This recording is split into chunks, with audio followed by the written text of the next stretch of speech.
This podcast is part of the Batman Universe Podcast Network, hosted by the BatmanUniverse.net. Check out everything related to Batman and the entire Bat family at the BatmanUniverse.net, including news and original content related to comics, movies, television, merchandise, video games, and more. Also, check out some of the other unique podcasts that TBU has to offer. Consider supporting this podcast by becoming a patron on Patreon. Even $1 can go a long way in supporting this content that you enjoy. Look for a link over at thebatmanuniverse.net to offer your support now. And now, on with the show. You don't like the...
Universe.net, your home for all things Batman, and of course, Robin. We are also associated with Batman on Films Podcast Network at BatmanPodcastNetwork.com. So between the BatmanUniverse.net, our home site, and BatmanPodcastNetwork.com, you can find us. Speaking of find us, you can get a hold of us on Twitter at ELTD Podcast. We're on Facebook at Facebook.com/EveryoneLovesTheDrake. We are on Instagram, and you can email into the show at RobinELTDPodcast, and we'll read your emails on the show. And you can check our YouTube channel out and just search Robin Everyone Loves the Drake podcast. And if you listen on iTunes, actually now it's called Apple Podcasts, leave a review and a star review, and we will read that as well on the show. Like I said, I'm Rob, and this is the conclusion, and if I'm doing my math correctly, and I'm hurriedly trying to do it, this should be part 5, the 5th and final part of our Batman Legacy coverage. And I think it ended just about the time COVID-19 has kind of sort of come and gone, but we know there's other things kind of out there, but life as we used to know it is kind of back. So we had a really big recording session, Terence, Ryan, and myself, that we covered the last major chunks of these stories. So wrapping up our conclusion for Batman Legacy, we will get into Robin 33, Detective Comics 702, and as a bonus issue that's included in the trade is Batman Bane #1, and that came out in 1997, a year after Legacy officially wrapped, but we'll get into that because, you know, Chuck Dixon is the master that he is. So we won't do too much of an intro here. We're going to pause for a couple promos from other shows you should go check out, and when you come back, we will complete Batman Legacy. Thank you for tuning in, and welcome to the show.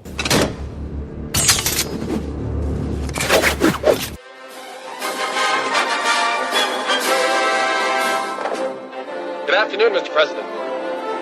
Sorry I've been away so long. I won't let you down again. It's finally here, coming to the Fire and Water Podcast Network. General, would you care to step outside? It's Superman 2 Movie Minute. Chris Franklin and Rob Kelly are back to discuss 1980's Superman 2, 5 minutes at a time. Superman faces his toughest challenge when he squares off against Lex Luthor and 3 villains from the planet Krypton. Superman 2 Movie Minute, proud member of the Fire and Water Podcast Network. Man, this is going to be good.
Monica and Chandler's recommendation. I want it to sound smart, but I don't know any big words or anything, so... Well, why don't you use your thesaurus? What'd I just say? Watch. Here, you highlight the word you want to change, go under Tools, and the thesaurus gives a whole list of choices. You can pick the word that sounds smartest. Oh, my God, that's great. I'm smart. No, I'm brainy, bright, clever. I love this thing. Look out, ladies. Joey Tribbiani's got the whole package. Well, speaking of legacy, let's continue the legacy through part 7 in Robin 33 with a cover date of September 1996 with an on-sale date of July 24th, 1996. Cover price, again, is $1.50, 95 cents if you can read, Rob. The editor is the great Dennis J. O'Neill. Writer Chuck Dixon. Penciler Stas Johnson, as he's listed here as Stuart Johnson. The inker is Rob Lee. Letterist is Timothy Harkins. Colorist is Adrian Roy. And the cover credits go to Mike Rowingo, and this is his last official cover for the late, great Mike Rowingo, with the inker being Terry Austin. And this is a short synopsis. Legacy Part 7, Riptide. Robin, Nightwing, and Huntress board Ra's al Ghul's ship, the Shrink. Huntress and Nightwing keep Ra's and Talia and their foes occupied while Robin establishes connection into a Windows 95 computer.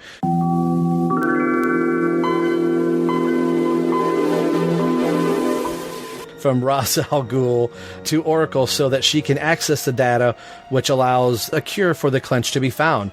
With the help of a major mainframe across the country, she's able to find information she needs, and the heroes escape shortly before it explodes. Later, the bodies of numerous mobsters are found adrift on the tide that are carried there from Bloodhaven.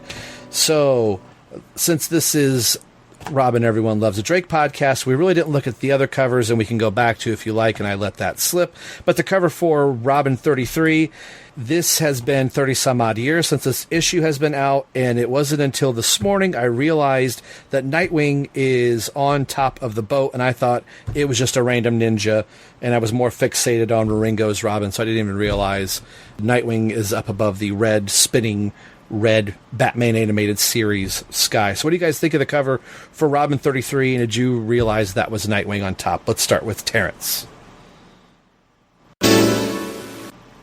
Yeah, Terence, if you can hear us, I think we've completely lost you. So log out. Terrence's computer is Windows 95. 95, yeah, that's right. So that's where Chandler's going to come in and tell Terence how to operate his computer. So, in Terrence's absence, Ryan, what did you think of the cover?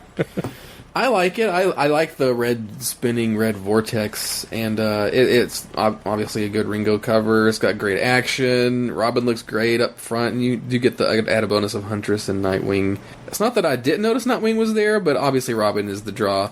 And it's cool, but I definitely like the previous issue of 32 better, just because that one is absolutely like an all-timer, like should be on a poster. Oh yeah, that's Robin. A great cover. It's a great cover. This one's good, but the other one's great. But what's cool is like they both share that same legacy, dark, ominous, spinning red vortex kind of thing between the two covers. So it's kind of a neat carryover between the two. Yeah, definitely. And I like how it's thematically where you're still in like that same positional juxtaposition of Robin in the frame. Instead of coming at us to this one, he is just down off the lower part of the page, but still great. Riptide. So seeing Ringo on the front of the cover and getting Stas Johnson on the inside, I don't know what it is about the art in this book. I really love Stas Johnson's art, but I don't know if what's going on here. Not every page is consistent. This opening page says Riptide with Nightwing in his now lighter version of the blue costume. This would be the bonus action figure, the variant. And Huntress and Robin. I don't know if it's just the water that maybe is causing the art to look... it's the water. Yeah. Because when you turn the page, they look really good. Normal again, yeah. Yeah. Exactly. I really dug this story, and you do get a little bit of seeing Batman get beat around the pier with Bane on the driftwood or the slab of wood. The interaction between Robin and Batgirl, I think, is really cool. Their little shorthand back and forth. You mean Huntress? You said Batgirl. I meant, I'm looking at Barbara Gordon, I'm thinking... Oracle.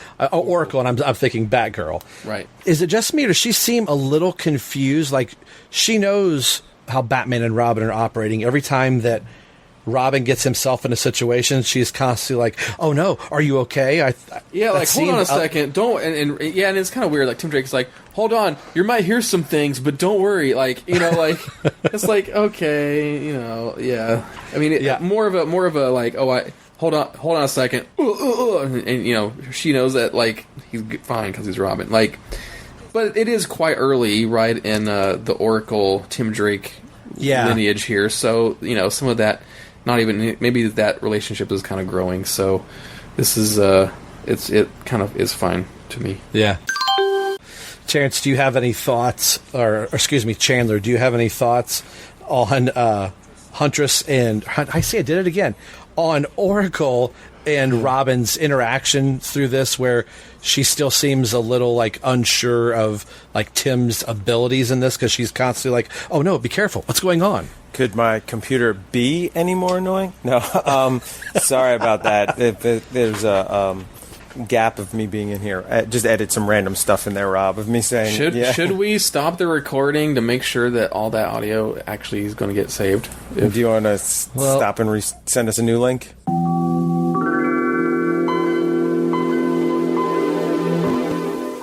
So the question Rob is going to ask again for the fourth time to Terence is, what did you think of the interaction between Robin and Oracle in this issue, and Tim having to start up Windows 95? Yes, this is the start of their romance, which culminates in their marriage in a video game, right? No, right, yes, definitely. I actually didn't even pick up on any of that stuff that you guys were saying till you just read it. I just kind of, I don't know, I kind of liked it. I mean, I thought it was kind of interesting on page 15, where it goes blam, blam, blam, and Oracle yells, "Robin," and is that gunfire? Like, she's showing, like, concern and worry for him, which I'm like, dude, they're like Batman and Robin. Of course there's gunfire. Right. Like, that happened. You were Batgirl. You know the drill, But I did kind of like that. So I didn't really pick up on her thinking he couldn't do the job as much as I just picked up on that, she cares for him, not in a romantic way, not in the, I was joking about the video game way, but in almost like a bigger sister kind of way of things. My computer bombed on me for a minute. So one thing I wanted to mention, I don't know if you guys mentioned this, I thought it was kind of interesting, the comparison between 701 and Robin 33, is that we always talk about how Chuck Dixon starts with action. He starts with action, and this book starts right away with action. They're in like James Bond scuba dive mode, going to the boat. But 701 actually doesn't really start with action. It's like one of those rare times where it starts with like a calm before the storm, where they're like all in their lookout locations looking for it. But I thought I don't know, there was something, even though it wasn't physical violence action, it was really like a great way to start 701, and I thought this was a great way to start 33, although I will say, and I was not a fan of issue 33 per se, so we can debate that, but this, I didn't really like this issue. And I got to pick a side here, Bob. Pick a side. I think overall I was a little like whelmed, to use a Young Justice term, with this issue, but the parts I did like were Robin. It was almost comical, Robin having to fight off hordes of people, where Oracle's like, all right, don't let the connection get terminated. So Robin would kick a lot of butt, and then, all right, stand his ground, and then there'd be some more bad guys, and he'd take all of them out, which, being a Robin fan, I'm like, yeah, that's awesome. But he's beating a lot of ass in this issue, where I was like, okay, I know Nightwing and Huntress are on the top of the boat, but like, where is Tim's backup? Because keeping in mind, Tim is still infected. He should probably be showing some signs of that, which we'll get into a little. This is one of the reasons why it kind of, a lot of the storytelling stuff kind of breaks down here at the end, where it's like a lot of the things they set up just kind of get lost or forgotten and don't really resolve in a satisfying enough way, because like in the next issue it's like, oh yeah, we got the cure and got the antivirus and everything's good now. You got cured, didn't you, Robin? Like when it was like such like a, oh, we're on a ticking clock, because here it should have been. I don't want to say that, but like you could have had Robin trying to fight off guys and he's succumbing to the clinch stuff, and you could have had like the blood coming like through the mask and stuff. Like you could have had some cool like imagery and stuff. Like there were some things they could have done, and I kind of do wonder if they weren't under a tight deadline to do all this entire story editorially in all of the different books in the time frame they had, if they could have streamlined it a little bit more. Yeah, this is one of those that you look at a story like Legacy or Nightfall or No Man's Land or whatever. Would those stories have worked? We'll just use this as an example. Would Legacy worked better if it was like a Three Jokers, let's say, or Batman Earth One? Like it's its own story. It's not. You can put it in continuity, but you don't have to go. Okay, we got to go through Robin and Catwoman and Nightwing and go through all these publications, because at the back where end, it could be its own event, like a Dark Knight's Metal, like its own event book that's separate from because it does seem like they do have some sort of editorial thing on there, like, well, if it's part of the whole miniseries, but since it's a Catwoman issue, Catwoman's got to be the main character, it's got to be told from her point of view, you know what I mean? And it's got to tie into the continuity before and after the crossover, issue-wise and stuff like that, which they really are doing a marvelous job of doing all that in here, but it does they did obviously feels like they left some storytelling potential on the table for this because of the way it's set up. So a panel I want to look at is 19, and from the moment that the guy with the axe hits Robin in the back of the neck, which I thought he took an axe to the back of the head at first. So he gets knocked out. Oh, yeah. I about called her Batgirl again. Oracle says, suck it up, damn it. And then this guy takes the axe into like the fiber optic or electrical cable and gets fried and burnt to a crisp. And you hear Robin say, Oracle, Oracle. So in that next panel is the one I'm looking at. It says, we made it, Boy Wonder. I've got the numbers. So when she leans back, I was like, was there an electrical surge that knocked her off of the keyboard? Because there is a light by her head, and I could have swore there was blood coming out from the side of her glasses. When I looked at it on the side, I think she's just laying back in the chair almost like, oh, we've done it or whatever. Goodness. Yeah, that's it. But it is kind of the way it reads with the guy getting zapped and her back in the same position. I can see how you could just you'd have to maybe reread that a couple times to make sure you got it. Yeah, so I just wanted to see if I was the only one that was like, oh, Oracle just got fried in this. No, I had the exact same reaction. I'm like, wait, what just happened to her? And overall, I was kind of disappointed in the art overall. I mean, Robin looks good in every panel, I think, but a lot of the side characters and Nightwing and just doesn't look that great. And the other thing I didn't like, if I'm going to pile on all the stuff I didn't like here, I thought some of the dialogue, especially between Nightwing and Huntress, was just... It was really bad, where he calls her a nag or something, and that got confused, and not even that. It got confusing to me. Why are they? What are they even saying? I couldn't follow that whole interaction there on page 9, where he's like, "I need a second or two, cut corners. You cut their rope." I'm like, what is he doing? Nice shot. You cut the rope. Isn't that a good thing? Yeah, he uses it to swing. It was hard to follow that action. I could see, maybe... I was totally reading that last night, and I was like, I bet if this was, an action scene in a movie, it would make more sense. But since they have, a page to do this, it just kind of... It's hard to understand exactly what's going on. And the coloring, too, I'm like, what is this? Is this Batarang? It's, green, but it's the same color as, some of his suit. I don't understand what's happening. Yeah, I couldn't tell, what is... Does he have some type of weird gauntlet on his hand? I was looking at it going, it can't be a Batarang, but I can't tell what part of his body that is. Yeah, and I guess my disappointment too in this issue a bit is that it is the final chapter. Right. Again, we talked about how in 701 maybe it was the editorial, but I feel like 701 would have been a better ending, and this would have been like the Robin side mission to capture the boat or something, or break the code. But it just, yeah, like the stuff that's in the beginning of Legacy, the Catwoman stuff, she's nowhere near. She's got nothing to do with the end. Right. The whole thing of like 700. Oh my God, Bane and Ra's al Ghul and Talia al Ghul they're teamed up. Like that whole team up is just like over so quick. Raj is like, yeah, he's not who I thought he was. Let's move on. And she's like, ooh, can I date the detective again? Like, wait, what happened to like the 700? You know, and the art on Talia is just weird looking. Like she just comes off, I don't know, weird. And then all these generic, you know, thugs. There was this game I used to play. You probably don't remember Double Dragon. Yes, like, it just feels like it just feels like Double Dragon side characters coming in, you know, to fight Robin, just like one after the other.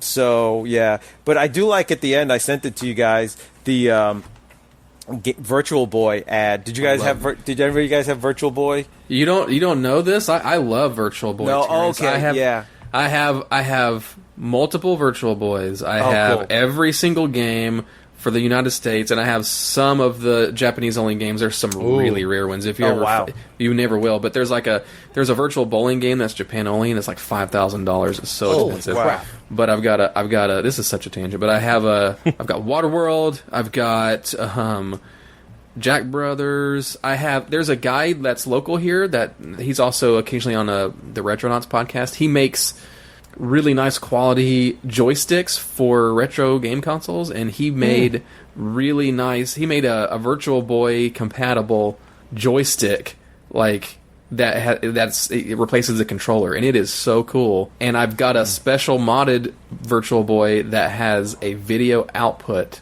that goes to this RGB monitor, so you can play it on a TV. Oh, wow. So I can play the Virtual Boy on a TV with the joystick, you know, completely unlike it's intended to, but it's really cool, and you can change the color from red to blue, or so if you're playing Waterworld or something, you can make it blue. It's really neat.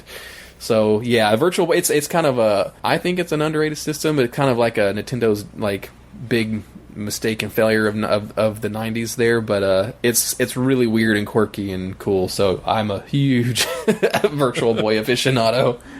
Yeah, we loved it, but it had the rap of like it caused neck injuries or it caused neck pain or something, but we never had any pain with that. I've got it set up right over here. Oh, cool. Well, there's a cool ad. And the other weird thing, I guess you guys can comment on it, like Batman's hardly in this issue, which is kind of weird for a Batman story to not feature Batman too much in the ending. And then the last page of the entire Legacy story is really just an advertisement for Nightwing #1. It's not even part of Legacy, so it's just kind of a weird way to end. Which I guess if you look at the epilogues, it's not really the end. So maybe I'm reading it wrong because of that. Yeah, I thought it with the last panel with Montoya and Bullock looking out at all of the mooks, as he likes to call. I got these mooks here. They're dead, Montoya. Yeah, I thought these were the people Robin killed on the ship, but I guess not. I guess That's what happens when Robin kills people and then they get blown up on the ship, so Robin has plausible deniability. Like, well, maybe the bow staff didn't go into their eye socket. Yeah. But this seems like if this is the, I'm doing air quotes, official end of the story, I was like, so is Tim cured? Right, exactly. Did I miss that spot where Alfred hooked him up to the IV and he comes out of it? So maybe we need to go to the epilogue and see if 702, if we missed something. So if you guys are ready for that, Ryan, do you want to take us home through the epilogue of Batman 7 or Detective Comics 701 or 2 rather? So yes, Detective Comics 702. October 1996. On sale date is August 21st, 1996. The cover price is $1.95. Editor, Scott Peterson. Writer, Chuck Dixon. Penciler, Graham Nolan. Inker, Scott Hanna. Letterer, John Costanza. Colorist is Gloria Vasquez. For the cover, of course, the penciler is Graham Nolan. And as we discussed earlier, the inker was Bill Sienkiewicz. Apparently, this issue also came polybagged in special issues of On the Edge magazine, as we have just learned today. But it's not, a special issue at all. It's just shoved into that On the Edge magazine. And for the synopsis, it's the Legacy Epilogue, Second Chances. The GCPD has captured some of the remaining members of the League of Assassins and takes them into custody, but the few members that were not captured are planning an attack on the police department to release their partners. Meanwhile, Bullock and Montoya interrogate one of the assassins to know who their leader is, but the assassin refuses to tell, and Gordon has a hunch of who is behind it all. Sarah and Jim start to argue about their relationship. Meanwhile, in Gotham City, the infected people are taken into medical centers to acquire a vaccine, and there is a curfew for those who are not infected. Batman and Robin survey the medical centers. Batman decides to help the institutions by going there as Bruce Wayne and to provide anything they need. He's shocked to see the amount of dead bodies that were infected by the plague and rushes outside, leaving the formalities to Lucius Fox. At that moment, Robin foils a robbery and finds an abandoned child on the street. The kid is called Ronnie and is infected with the virus. Robin takes the kid to the nearest medical center as fast as he can, but when he arrives, he calls a doctor to examine Ronnie, and the doctor tells Tim that the boy is already dead. Robin is left sad and helpless as he promised the kid that he would save him, and he failed. Back in the Batcave, Bruce and Tim are depressed from their own experiences with the people. Alfred arrives just in time to let them know that Gotham is still alive thanks to them, and that they have no real reason to be depressed. At the police headquarters, the League of Assassins are ready to attack and free their captured members. One of the assassins runs towards the police building carrying an explosive device with him. He detonates the bomb, killing himself and blowing the main entrance to the building. Another assassin cuts the power lines and cut the lights of the entire building. Commissioner Gordon leads the few members inside the building of the GCPD in a tactical defense strategy. They use gas to take the attackers down, but one is holding a bazooka and aims at Commissioner Gordon. But before he shoots, a police member uses a taser to incapacitate the man, but the shock makes the man to fire the projectile towards Sarah Gordon. Gordon saves his wife by tackling her to the ground and covering her from the falling rubble. After this heroic act, Sarah and James reconcile and embrace each other in a loving way.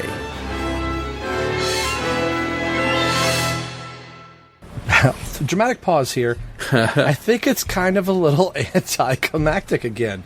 Yeah, if you just said, okay, what happens? It's like there's a missing issue in between this and what we just came out of. This is later the next day. I think in these issues, they've got the cure. They rush Tim Drake to a hospital, like Bruce Wayne would do that. That's when Bruce Batman showed and up. Robin style, like giving Alfred that McGregor syndrome cure. Right, exactly. Kind of like what I said before about the last issue. I think it's a decent enough story. Like, this could have been just a siege on the GCPD, and we have Tim Drake doing something, trying to save this kid, Harvey Bullock interrogating a suspect, and you have the Gordons reconciling their marriage. But in the context of this, other than the little blurb from the news broadcast talking about the curfews being implemented since the police force is a little diminished, you get the people standing outside of the line getting their vaccination shots, so to speak. I think it's a fine enough story as a one-off issue or maybe an annual issue, but to be the end of this giant Batman legacy narrative that we've been reading, it just kind of like, oh, well, it's over, it's done, and it's just another issue, which I guess every comic is kind of like that. But I think this is the issue I was let down with the most with. As excited was getting to see Batman and Bane go back at it, getting to see the final resolve and how all of the pieces fit. It's just Bruce being depressed and Tim being depressed, and you gotta have Alfred come in and the Gordons get back together. The bullet point of, like, what do you remember from this issue, Rob? I think the Gordons get back together, but I can't remember why they got separated to begin with, because Gordon didn't see eye to eye with the mayor. So what was your take on this, Ryan?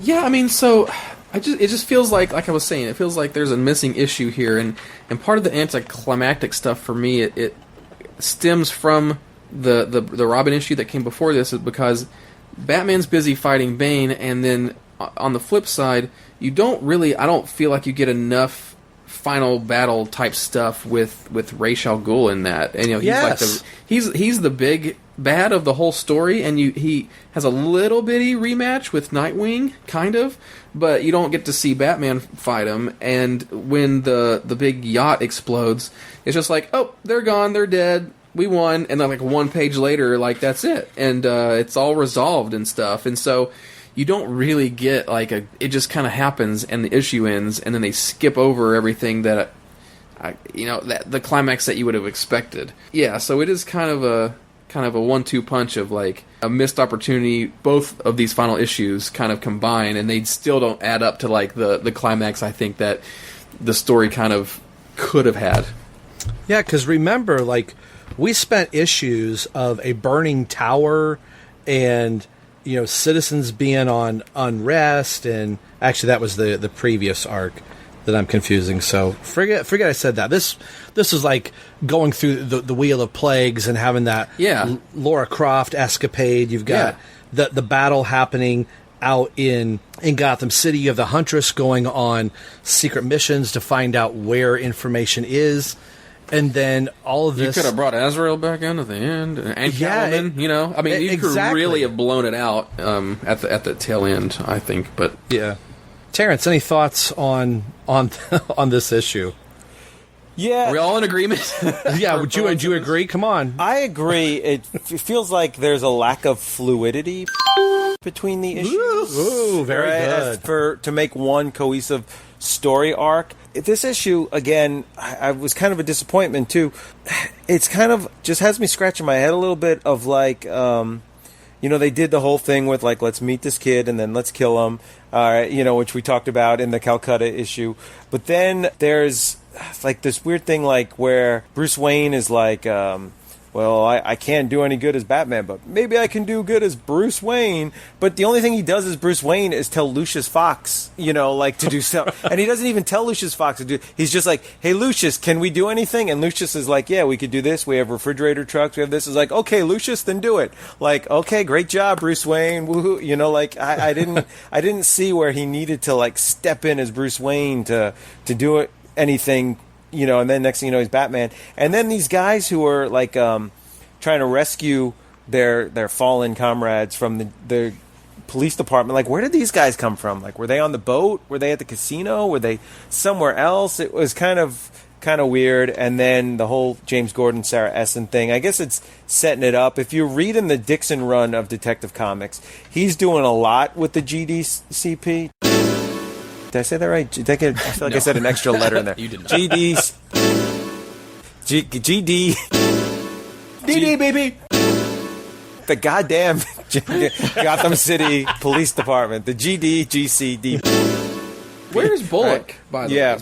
Wait, is Bullock in this? Yeah, he's in it in the beginning, right? At the very beginning, like, but then where is he at the end? Like when at the end, like Gordon's giving out, it says Renee and Harvey will take the back stairs and hold case. Sarah and Hendricks and I will take the lobby and work back towards you. That's the last panel we see of Bullock in this issue. Okay. So maybe I thought I was missing something. And does he tie into Nightwing #1 maybe? Because with the Robin, but also isn't there also a GCPD miniseries and that is around the same time? I don't know if it's like we don't know what we're talking about anymore, guys. But like, I don't know if it launches off of one of these books or told around the same time. But I think there's something around here.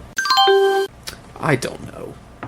Rob will find an editorial note somewhere after this recording, and we'll find out what he found out. Because I was thinking the same thing. Like, this has to be a launching point. Because thinking back to Nightfall. Okay, Nightfall was a launching point for Catwoman. It was a launching point for Robin. So this has got to be the launching point for the new version of Nightwing that's going to come out. Mm-hmm.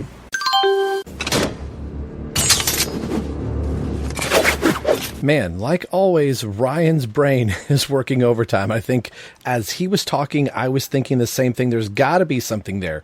He is absolutely correct. Batman GCPD Gotham City Police Department ran a 4-issue miniseries that launched in August of 1996 through November of 1996. And this Detective Comics issue came out in October of 1996. So great pull there from Ryan Haas. And I'm bringing up the back end of it going, oh, yeah, I think you're right. I wanted to say for certain, but I couldn't remember at the time of this recording. So great poll, Ryan. So let's go back. So that's another rabbit hole. And this is a book that is written by, of course, Chuck Dixon. And so Ryan and Terence, if you're listening to this episode, this is probably another little rabbit hole this podcast can go down on. So, okay, back to the show. So it wouldn't surprise me if the GCPD Chronicles weren't around here, but I still think that's another year or two away. So maybe this is the seed of that, because this issue really, aside from the Tim Drake portion of it, if you pulled that out, this is really a GCPD issue. Yeah. I mean, and again, Batman is really nowhere to be found in this. Actually, there's no Batman in this issue other than the opening scene of Batman and Robin flying, and it's Bruce Wayne. I was almost expecting what's the issue from No Man's Land? Mr. Wayne goes to Washington or something like that. That Bruce Wayne was going to donate all this money for vaccines and cures and masks and breather, all that type of stuff. And it's really not that. Like, oh, there's dead bodies. Oh, you got a refrigerator truck? Yeah. Yeah. All right. Well, that's good. My job's done here. Time to put on the cape and. And you know what's depressing about this as well? If you read it in the floppies, like you're finishing Legacy, but in the floppies, the last page is a From the Den by Denny O'Neil. And it basically talks about, we're not going to do crossovers for a while, and we've heard you that you don't like these. Yeah, was this when they have like the new like one of one, announcing stuff? One of one symbols, and it'll just be one page because we all know how these things suck that you just bought, and all that stuff. And it's just kind of like, oh, really? Come on, man, so. And again, I want to say I really remember really liking this book when I first read it. I was a avid, Wednesday warrior. I think it was Thursday back then. And going to the comic book shop once a week and getting my books and just being excited that there was this new big crossover. And I can't remember what I thought at the end of it, but I remember being excited that we're finally going to talk about Legacy. And it started off really well, but I think it starts like a lion and ends on being a lamb towards the tail end of this. So that's kind of my final thoughts. I was a little bit let down, and when we interviewed Chuck Dixon way back on episode 51, he really wasn't keen on the whole idea to begin with.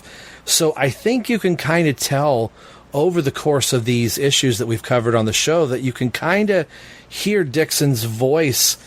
I don't want to say, I can't believe I'm saying this about Chuck Dixon, but does this borderline him phoning it in? Like, he just wasn't really sold on the idea, and I don't think his heart was in it for this particular storyline. And being that the last 2 or 3 books that we reviewed were all Chuck Dixon aside from one, you can really kind of tell that he was pretty much done with the story idea, and let's move this along. So those are my final thoughts. What do you guys have for it? Let's start with Terence. Wow, now we know why Chuck Dixon doesn't want to come back on our podcast. Oh, I know. Accusing him of phoning it in here. I would not think that Chuck Dixon was phoning it in. What I would think is that Chuck Dixon wasn't sold on the idea that, oh no, Batman's got to fight a virus. So maybe that's better. Yeah. He was creating other obstacles for Batman in the fight of the virus. So it's not, oh, Batman's got to fight the virus. It's, oh, Robin's got to get this computer information to Oracle, who's got to get more memory from the Pentagon, and Batman's got to find the location of where they're going to let off the virus, and he's got to stop Bane at a casino and all this stuff. And I think that muddied the overall storyline of like, well, what's actually going on here? What are we doing here? I feel like if you had made a game show for me before we started reading Contagion and Legacy, and you asked me events and said, does this happen in Contagion? Does this happen in Legacy? Or does it not happen in either one and we just made it up? I would have had a hard time getting a good score on that game. Like, Batman goes to Calcutta. No, you made that up. No, Legacy. Oh, Bane and blows up a casino. There's a lot of stuff that I forgot about or thought was a part of Contagion, which was really part of Legacy. So, but overall, like, I know I've been like crapping on a lot of this stuff. Like, it's actually a really enjoyable read, and it's like fun, and I enjoyed it, and I'm glad I own it, and I would reread it again, and I don't walk away from it as like, oh my gosh, this was so amazing. But I also like, I think I have really high standards for the Batman creative like team so of the much. 90s. Yeah. Right. Yeah. Ryan. Yeah, I mean, I think it's the same deal. It's like the first half is more memorable in my mind than the second half, and I was kind of surprised how, I don't want to say muddled, because it's pretty clear what, I mean, it's, things happen, but it just, the anticlimacticness and the disconnected feeling from what you would expect in the end of a story like this. Like, it kind of ends with a whimper instead of a bang, you know, but it's still good. It's still enjoyable. The art's great. Everything's good, but it's just not exactly the kind of resolution you would kind of want from a story like this. And it's kind of interesting. It doesn't really, I mean, for as stoked as I've been to cover Batman Legacy, it doesn't really bring the whole story down too much for me after revisiting it, but it is kind of a note that I will remember now, like, you know, the end doesn't really match the beginning in terms of effectiveness. Yeah. And I was trying to find a better word than phoning it in. I think Terence said it better, was trying to find different ways to, like, okay, this stupid virus thing is out there, blah, blah, blah. Let's see, because of this thing, what if we put our heroes in this situation? How can they get their way out of it? So looking at it through that lens, I do see it a little bit. But my favorite parts were, like, if you bought the 2 trades that I was reading this out of, I definitely liked trade number 1 over trade number 2, but there are moments out of both of them. I was glad we were able to reread it, cover it for the podcast, and we're able to do it some justice. So, as a bonus, the story is not over quite yet. There is a Bane issue. Now, if memory serves me correct, when Batman and Robin came to theaters, they wanted some, air quotes, tie-in books, or books that featured the villains of the movie, to have a book that you could go out onto the newsstand and buy. So you got a Poison Ivy book, you got a Mr. Freeze book. Yeah, and they started that with the Batman Returns. That you've got a Penguin Triumphant and Catwoman Defiant, and you got a Two-Face, a Riddler book, and then you got Poison Ivy, Mr. Freeze, and Bane. And they're all just in name only, right? But right. And then they got to tell kind of whatever story they wanted in the books. So with this one, is going to be Batman Bane number 1, and just for argument's sake, I will have Ryan read the synopsis for this one, and we can kind of just put a button on this and just some thoughts from this particular issue, which do go in and do fill in some of those holes with Bane, Batman, Robin, and Nightwing throughout this story. So, Ryan, do you want to bring this one home for us? Yes, and buckle up, because this is quite the synopsis here. Okay, so Batman Bane number 1, cover date 1997, on sale date May 29th, 1997. Cover price is $4.95. Woof. Editor is Scott Peterson, writer Chuck Dixon, artist Rick Burchett, letterer Bill Oakley, colorist David Hornung. And let me bring out my nerd credentials here. David Hornung is also he's a colorist by trade.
calmed them down.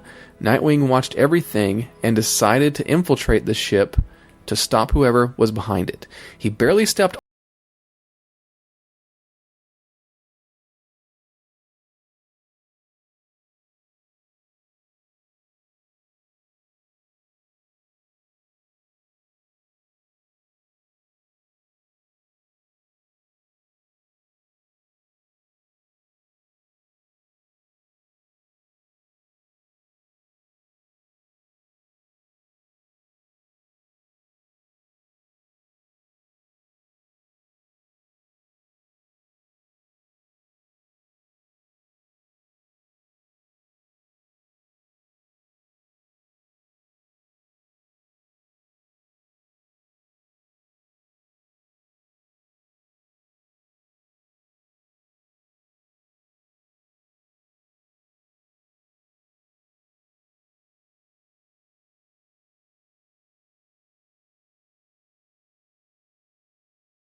It's like the Bane version of Batman Sub-Zero, like the extended movie.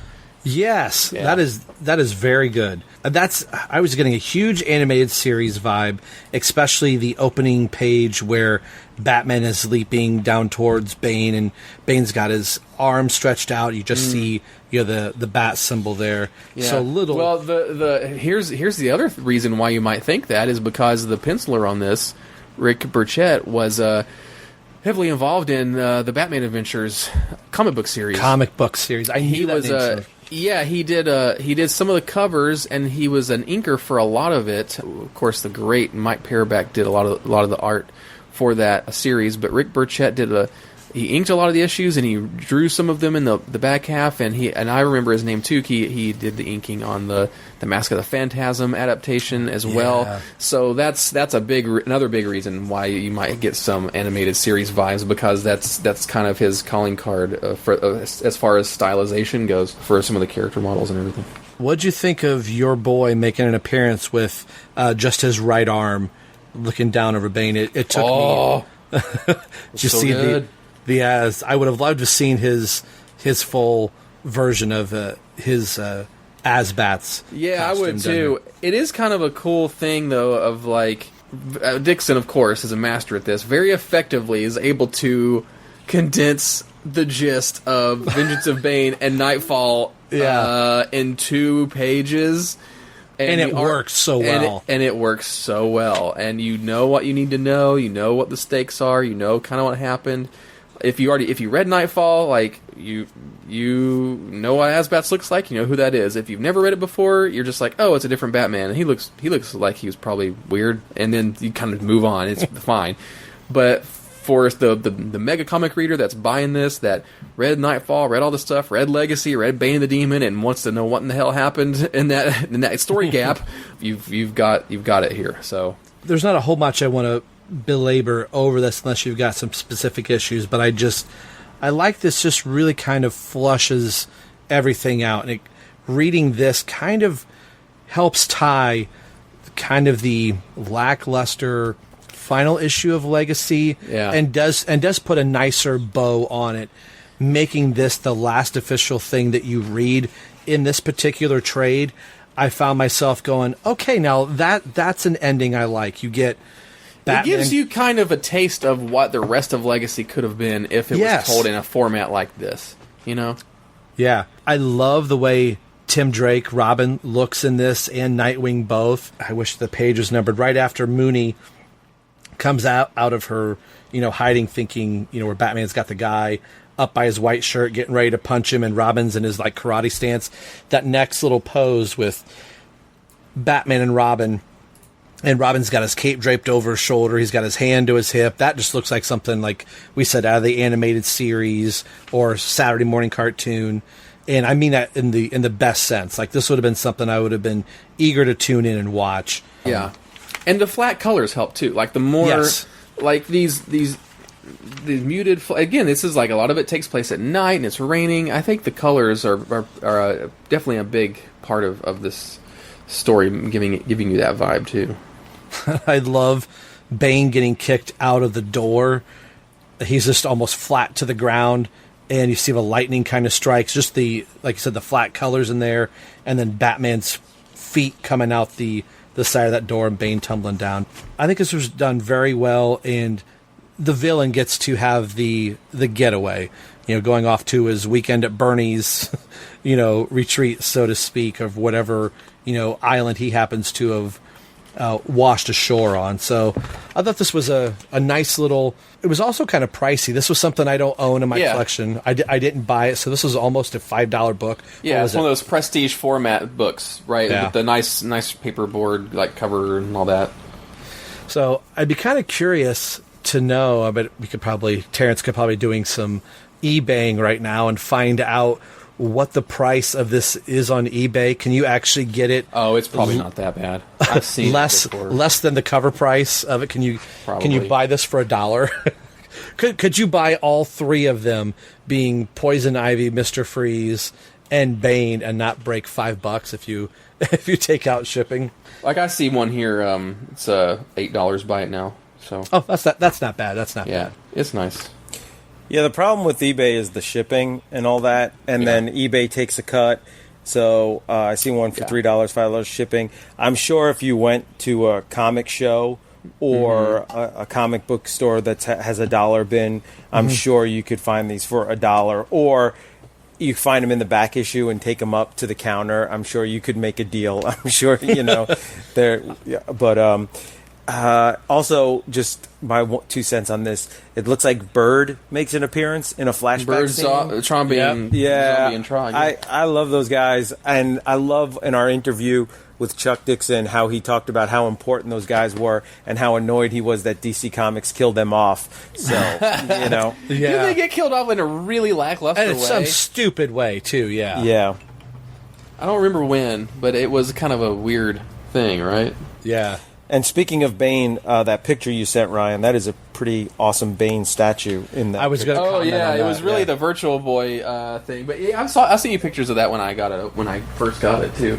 There's a lot of cool stuff in here. I was looking at the Bane, and then you've got like the Batman handheld console for, is that the 89 Tiger Batman? Yes, the Tiger LCD. And then I was looking at some of the books, and then you got, I sent the picture to my brother too. He's like, cool console. You got the GameCube, you got a Genesis there, an N64. Like, did you just, is that a picture you had, or did you just like take that picture? I just took it. I just turned around and took it. Nice, yeah. Yeah, because I've got all the, here, I'll send another one. Just because, like, this is everything that's hooked up to my very special setup to have things hooked up to your to a PVM RGB monitor. You got to use SCART cables and SCART switchers, all kinds of just ridiculous stuff. Wow. So I've got my laser active Laserdisc / Sega Genesis hooked up to it, which is just amazing. So All I know is next year when my family is planning this you can vacation to South Carolina, I said, that I'm going to go visit 2 of my friends, and one of them has a bunch of video game stuff. I'm probably going to be gone all. Yeah.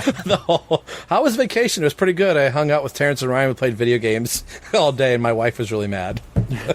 I've got Mask of the Phantasm on Laserdisc over here. Oh, awesome. Wow. That's such a cool setup. Well, folks, I think Wait. Whoa. No, I'm not done. There was I had a couple of thoughts on this. I like the continuity that it has from Legacy, where it picks up, and Dixon does this. Like, you saw this in Bane of the Demon, which came out like after Legacy, and they put it back in this book, and it's nice and seamless. Yeah, because this came out like a year later. Yeah, exactly. This came out. This is yet again another example of Chuck Dixon being like, I'm just going to pick up another story thread and tell another story out of a story already told. Like, he's really good at that. Yeah, and keeps getting. You have this. You have the Robin Year One. Like, he there's a lot of examples of Chuck Dixon doing this. Not according to Rob. Rob says Chuck phones it in. But I'm trying to smooth that over. We're never going to get Chuck back on the show. No, you'll be hearing from his lawyer soon. Yeah, right. I mean, but Chuck, it's I cool. love you. You pick it up, and it's like the same scene that from the last time you saw Batman and Bane's got his mask is like split open, and he takes over the ship. But what's interesting to me is that like somewhere in the couple hours, Bane's able to repair his mask and his costume back to like normal. Like, he's like shirtless and the mask is gone, and then I don't know, just a couple pages later he's back to normal and his mask is all fixed and stuff, but then it gets ripped again to the same way it was before, so I'm like, well, that's a little, I don't know, was that necessary? I don't know. I was just questions that I had, but I just stitched this together. I know. Just together. And Dark Knight Rises wise, I was like, wow, there's actually a lot of Dark Knight Rises type of plot elements here, where Bane has a nuclear device that's close to Gotham City, and there's even a panel on I can't tell the pages, but it's when Batman and Robin are about to head to the rig, where Batman says, like, we're looking at a blast that could level every building along the harbor. Everyone in the city would face lingering deaths and an irradiated hell. That's what Bane plans on doing. And this extortion scheme is just a ruse while he gets the core to maximum temperature. I'm like, well, that's the Dark Knight Rises right there. Like, exact same thing. I was like, wow, it's another... This plus Bane of the Demon, I think, when we talked about that, there was a lot of crossover story elements that seemed like it definitely got used or was an influence on the Dark Knight Rises. So I thought that was pretty cool. Yeah. And I would really like more done in this art style. I think this works really well in a lot of these one-offs. And Rick Brachetta, I want to check out more of his stuff, because this issue really, it was one, like when we were texting back and forth before this, and I was like, oh, apparently we're going to read this one too, that I really dug this. So I haven't done my homework on the other issues. I doubt Rick did the Poison Ivy and Mr. Freeze issues, but man, if he did, that would even really make me want to go check that out, because I really dug the art in here, and the coloring was fantastic. And like I said earlier, just repeating myself, I think this kind of put a better bow on the Legacy trade paperbacks. If you bought these and this was the first time that you read it, I do really think that this Bane story kind of elevates the book back up to maybe not where you thought it was going to go, but it leaves you satisfied going, I enjoyed that. I wouldn't mind rereading this whole series again. So I was glad we finally got to this on the podcast, and is something we can kind of check off of our list and head back to Tim Drake country, if you will. And like we mentioned just a few minutes ago, we'll start the 1-to-1 issues, and it's funny that only lasts for two issues, for a 34 and 35, and the 1-to-1's gone. But so any closing thoughts on this marathon recording session that we managed to pull out today, which I'm very glad that we were able to do. Let's start with Terence on this, on just Legacy as a whole, and maybe like where this kind of sets for you. If you're like, hey, here's some Batman stories to check out, is this one that you're going to give somebody? Eventually, but not in the very top 10 or so of stories. Also, I think it's kind of funny to think I'm going down the rabbit hole here of looking at stuff on eBay from 1997 with the Poison Ivy and the Mr. Freeze and all that. I just sent you guys something because I've never seen this book before. What's cool is like there's Poison Ivy, Mr. Freeze, Bane, and there's a Batgirl one, and all of the covers. All of the covers interlock together, which that part I did not know. That's just kind of neat. Stealth Freeze's art is amazing. He always did the Legend of the Dark Knight. Not Legend of the Dark Knight. He did Shadow of the Bat covers. They definitely look better than the movie, And it got me thinking is I was so psyched for Batman and Robin. Like, I thought it was going to be so good. Same here. I could not wait. So I'm thinking, like, if we recorded this when Legacy came out, we'd be like, oh, I wonder if they're going to use, this version of Bane in the movie. Oh, I wonder if this part. Oh, I wonder if Talia al Ghul will appear in the and then just the disappointment of what Batman and Robin was compared to what I thought it would be. This just made me so depressed now. Yeah, I mean, I think this is... I don't think it's bad, the whole Legacy.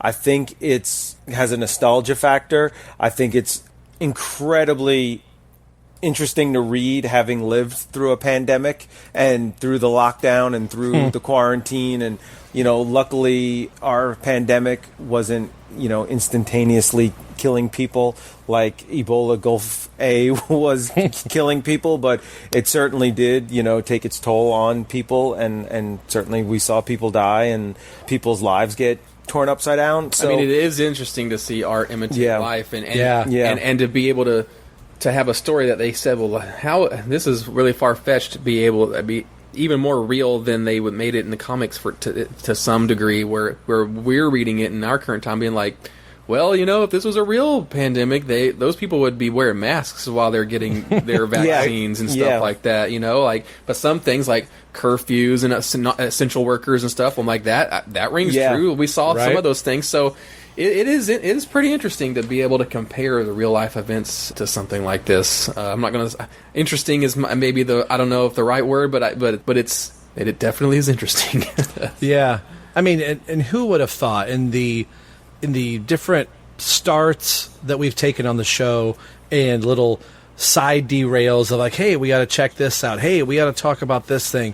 That for everything to align up that we're going to talk about Contagion and Legacy, like we've been saying this whole podcast, while real life is going on, was just surreal. Like, there were multiple times I know I've said on this. Well, let's hope we can get through No Man's Land without there being a giant earthquake somewhere.